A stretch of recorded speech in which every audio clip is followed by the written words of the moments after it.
இந்தியாவை நெருங்கும் போர், அமைதி காக்கும் அரசு, அதிர்ச்சியில் மோடி. நேற்று முன்தினம் அதிகாலை இந்திய பெருங்கடல் பகுதியில் சைலண்டாக அமெரிக்காவின் அணுசக்தி நீர்மூழ்கி கப்பல் ஒன்று வந்திருந்தது.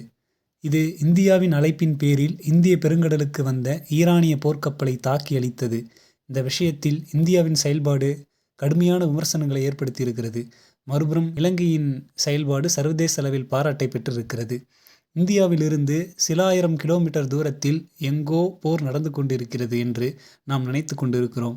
ஆனால் மார்ச் 4ஆம் தேதியன்று நடந்த தாக்குதல் ஈரானிலிருந்து 3200 கிலோமீட்டர் தொலைவில், கன்னியாகுமரியிலிருந்து வெறும் 350 கிலோமீட்டர் தொலைவில் நடந்திருக்கிறது.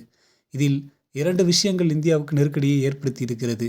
ஒன்று, இந்தியாவின் அழைப்பின் பேரில்தான் ஈரான் தனது ஐரிஸ் டெனா என்னும் போர்க்கப்பலை இந்தியாவுக்கு அனுப்பியிருந்தது. இந்தியா ஒவ்வொரு 2 ஆண்டுகளுக்கு ஒரு முறை சர்வதேச அளவில் கடற்படை பயிற்சியை நடத்துகிறது. இதில் பங்கேற்கத்தான் ஐரிஸ் டெனா கடந்த மாதம் விசாகப்பட்டினத்திற்கு வந்திருந்தது.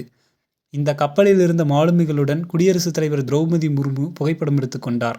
இந்த கப்பலை தான் அமெரிக்கா தாக்கி அழித்துள்ளது. கப்பலில் இருந்த மாலுமிகளில் 82 பேர் உயிரிழந்திருக்கின்றனர்.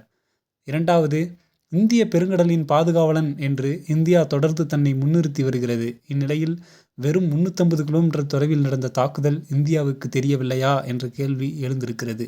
இந்தியாவுக்கு தெரியாமல் அமெரிக்காவின் நீர்மூழ்கி கப்பல் ஒன்று உள்ளே புகுந்து தாக்குதல் நடத்தியிருப்பது தெரியவில்லை எனில் இந்தியாவின் பாதுகாப்பு செயல்பாடுகள் குறித்து சர்வதேச அளவில் விவாதங்கள் வெடிக்கும். ஒருவேளை விஷயம் தெரிந்திருக்கிறது எனில் நட்பு நாடான ஈரானிடம் ஏன் இதனை முன்கூட்டியே தெரிவிக்கவில்லை என்றும் கேள்வி எழும்.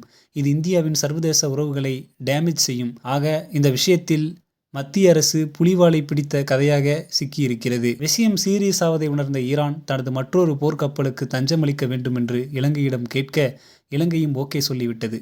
இப்போது அந்த 2வது கப்பல் திரிகோணமலையில் பாதுகாப்பாக இருக்கிறது. அதிலுள்ள வீரர்கள் அனைவரும் உயிருடன் இருக்கிறார்கள். மனிதாபிமான விஷயத்திற்கு முன்னுரிமை கொடுத்து நாங்கள் ஈரான் கப்பலுக்கு அடைக்கலம் கொடுக்கிறோம் என்று இலங்கை கூறியிருக்கிறது.